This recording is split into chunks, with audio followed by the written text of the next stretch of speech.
يا بني إسرائيل اذكروا نعمتي التي أنعمت عليكم وأني فضلتكم على العالمين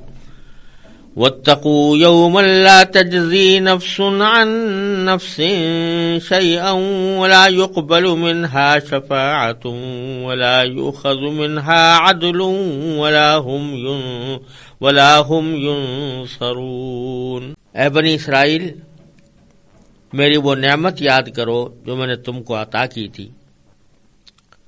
اور یہ بات یاد کرو کہ میں نے تم کو سارے جہانوں پر فضیلت دی تھی، اور اس دن سے ڈرو جس دن کوئی شخص بھی کسی کے کچھ کام نہیں آئے گا، نہ کسی سے کوئی سفارش قبول کی جائے گی، نہ کسی سے کسی قسم کا فدیہ لیا جائے گا، اور نہ ان کو کوئی مدد پہنچے گی۔ یہاں سے ایک مرتبہ پھر اللہ تبارک و تعالی بنی اسرائیل کو شفقت کے پیرائے میں یاد دلا رہے ہیں کہ ابھی ان کے پاس وقت ہے کہ اللہ تبارک و تعالی کی نعمتوں کی ناشکری سے توبہ کر کے دین حق کو قبول کر لیں، اور اس بات سے ڈریں کہ ایک دن ایسا آنے والا ہے جس میں ہر شخص کو اپنے عقیدے اور اپنے اعمال کا جواب دینا ہوگا، اور اس دن اگر کسی شخص کا عقیدہ اور عمل خراب ہوا تو اس کو جہنم کی سزا سے بچانے کے لیے کسی بھی قسم کی کوئی تدبیر کام نہیں آ سکتی۔ اور اس کے بعد پھر اللہ تبارک و تعالی اس شفقت بھرے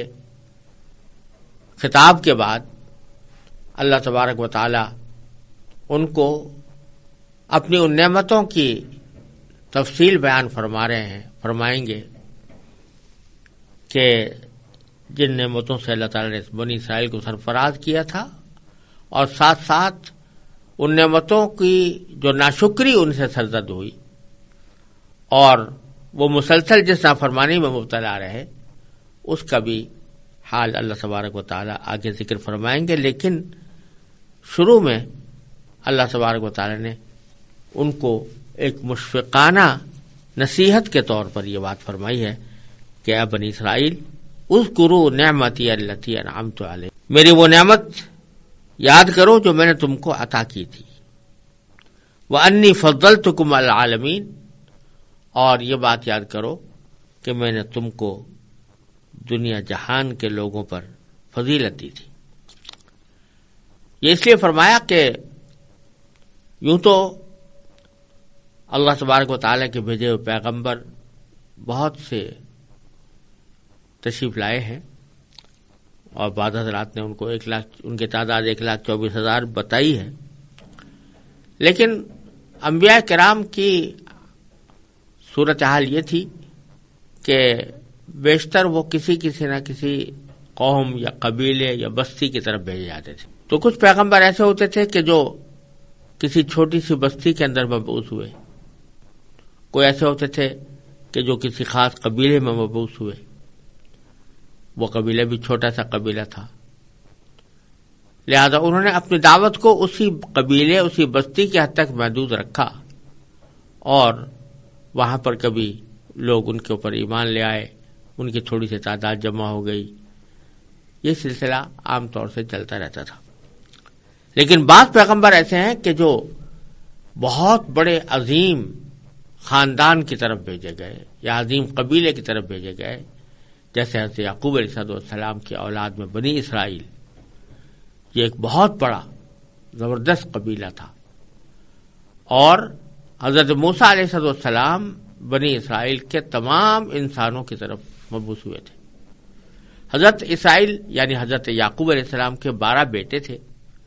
اور ان 12 بیٹوں میں سے ہر ایک بیٹے سے نسل چلی، اور یہاں تک کہ بنی اسرائیل کی تعداد ہزاروں تک پہنچ گئی، لاکھوں تک پہنچ گئی۔ اس وقت میں اللہ تبارک و تعالی نے جو پیغمبر بھیجے، جیسے حضرت موسیٰ علیہ السلام، اور ان کے اوپر کتاب اتاری، تو ان کو دوسرے لوگوں پر یہ فضیلت حاصل تھی کہ اللہ تعالیٰ نے ان کے اوپر کتاب نازل فرمائی تھی، ان کو اتنے بڑے قبیلے کی طرح مبعوث فرمایا تھا، اور چونکہ وہ مخاطب بنے تھے اس اللہ تعالیٰ کے کلام کے تورات میں، اور حضرت موسیٰ علیہ السلام کی دعوت کے مخاطب بنے تھے، اس واسطے ان کو اس وقت دنیا جہان کے تمام لوگوں پر فضیلت حاصل تھی۔ اور اسی کا ذکر اللہ تبارک و تعالیٰ نے فرمایا کہ چونکہ تم میرے ایک محبوب پیغمبر کے بیٹے تھے، ان کی اولاد میں شامل تھے، اور چونکہ تمہاری طرف ہم نے اپنی آسمانی کتابیں نازل کی تھیں، اپنے جلیل القدر پیغمبر تمہارے پاس بھیجے تھے، اس واسطے ہم نے تمہیں دنیا جہان کے دوسرے لوگوں پر فضیلت عطا کی تھی، اور دوسرے لوگوں کے مقابلے میں تم ہم سے زیادہ قریب تھے اور ہمارے زیادہ محبوب تھے۔ لیکن تم نے اس محبوبیت کا یا تم نے اللہ تعالیٰ کے ساتھ قرب کا اور اللہ تعالیٰ کی دی ہوئی نعمتوں کا کوئی حق ادا نہ کیا، اور اس کے نتیجے میں تم باری تعالیٰ کی معصیتوں اور نافرمانی میں مبتلا رہے، اور کس طرح ہم نے تمہیں احسانات کیے اور کس طرح ہم نے تمہیں پالا پوسا اور تمہاری تکلیفوں کو دور کیا، لیکن تمہارا حال یہ رہا کہ ہر موقع پر نافرمانی سے کام لیتے رہے۔ تو اس وجہ سے اب تم اور تمہارا خاندان اس لائق نہیں رہا کہ وہ دنیا کی امامت کا فریضہ انجام دے، اس لیے اب امامت بھی بدلے گی اور قبلہ بھی بدلے گا۔ تو اس مفہوم کو بیان کرنے کے لیے اللہ تبارک و تعالیٰ نے یہاں اگلی آیت میں یہ فرمایا کہ اب بھی اگر تم باز آ جاؤ اور اللہ تعالیٰ سے ڈرو، یوم آخرت سے ڈرو،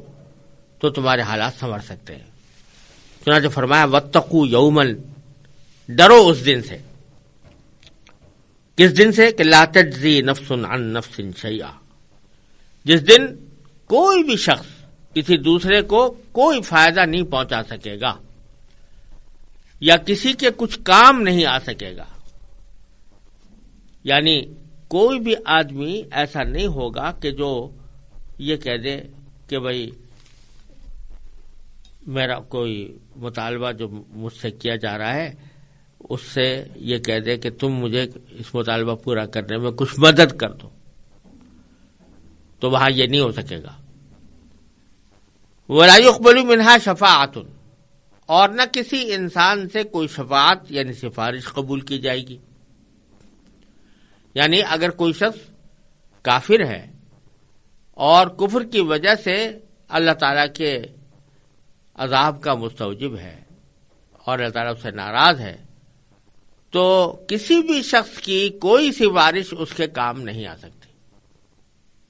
کفر کے خلاف کوئی سفارش قبول نہیں ہوتی۔ ہاں، اگر کوئی شخص صاحب ایمان ہے، گناہوں میں مبتلا رہا ہے، گناہوں میں تلوث اس کا رہا ہے، تو اس کے حق میں سفارش قبول ہو سکتی ہے اللہ تعالیٰ کی اجازت سے۔ بغیر اللہ کی اجازت کے کوئی بھی سفارش نہیں کر سکتا۔ من ذا الذی یشفع عندہ الا باذنہ، اللہ تعالیٰ کی اجازت، اللہ تعالیٰ کے حکم کے بغیر کوئی سفارش نہیں کر سکتا۔ چنانچہ اگر اللہ تعالیٰ کسی کو اجازت دیں تو وہ بے شک سفارش کر سکتا ہے، لیکن صاحب ایمان کے حق میں۔ چنانچہ نبی کریم سرورت عالم صلی اللہ علیہ وسلم کی سفارش انشاءاللہ اہل ایمان کو حاصل ہوگی، لیکن اہل ایمان کو ہوگی۔ جو ایمان سے محروم ہے اس کے حق میں کوئی سفارش نہیں۔ لا يقبل منها شفاعۃ ولا يؤخذ منها عدل،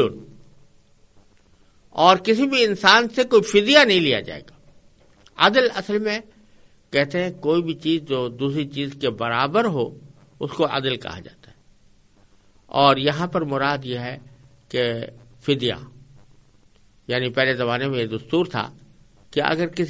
کسی حکومت نے یا کسی قبیلے نے دوسری حکومت یا دوسرے قبیلے کے کسی آدمی کو گرفتار کر لیا،